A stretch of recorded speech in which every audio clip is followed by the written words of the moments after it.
L'UNESCO, il y a quelques années, a élaboré et a adopté une convention qui s'appelle la Convention pour la sauvegarde du patrimoine culturel immatériel et qui est une convention qui cherche à valoriser et à sauvegarder un patrimoine qui a été pendant très longtemps méconnu et peut-être sous-évalué et qui est celui qui n'est pas matériel. Cette convention prévoit deux listes qui ont des objectifs très différents. La liste principale, la liste pour laquelle finalement cette convention a été créée, est la liste pour la sauvegarde urgente. Pourquoi? Parce que le patrimoine immatériel a une fragilité extrême.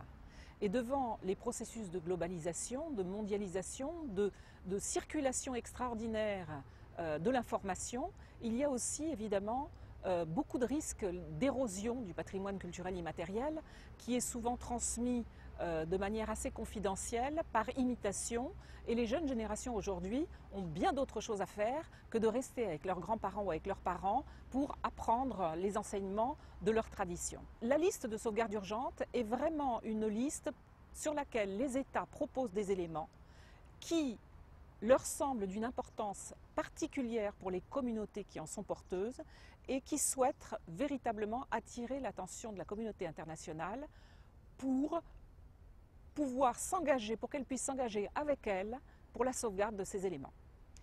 Une deuxième liste qui a également beaucoup d'importance et qui a beaucoup de succès, je dois dire, c'est la liste représentative du patrimoine immatériel de l'humanité. Cette liste vise à promouvoir et à attirer l'attention, mais sur des éléments qui sont en pleine forme, sur des éléments qui ne sont pas particulièrement en risque de disparition, mais qui en revanche représentent quelque chose de très important pour les communautés à nouveau qui en sont les porteuses. Et donc on se dit que en faisant la promotion d'un patrimoine immatériel vivant, on va réussir à motiver les jeunes générations, à leur faire prendre conscience de l'importance de ce patrimoine et, espérons-le, à les faire des agents de la transmission aux générations futures. À Nairobi au Kenya, du 15 au 19 novembre prochain, se tiendra la réunion annuelle du Comité intergouvernemental pour la sauvegarde du patrimoine immatériel, qui est le comité composé de 24 membres élus parmi les États partis à la Convention, parmi les États qui ont ratifié cette Convention, et qui va chaque année décider, entre autres, des éléments à inscrire sur les listes. Nous avons déjà observé 2 cycles d'inscription et les effets sont extrêmement positifs. Quand un patrimoine d'une communauté minoritaire, et je dirais de minorités qui ont été, à travers l'histoire, non seulement marginalisées, mais souvent relativement maltraitées d'un point de vue économique et d'un point de vue social, je crois que l'effet est tout à fait extraordinaire.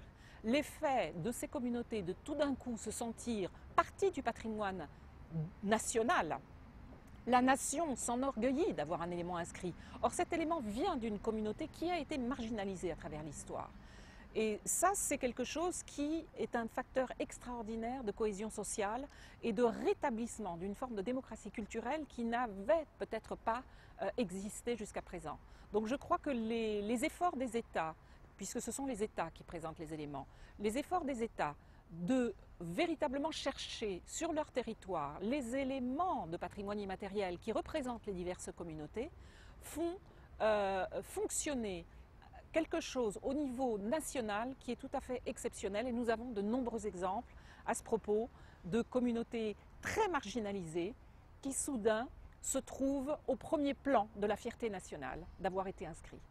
À travers ces inscriptions, c'est une promotion de la diversité culturelle qui est faite, une diversité culturelle qui non seulement est essentielle à la survie de l'humanité, mais est essentielle aussi à sa survie dans un esprit pacifié.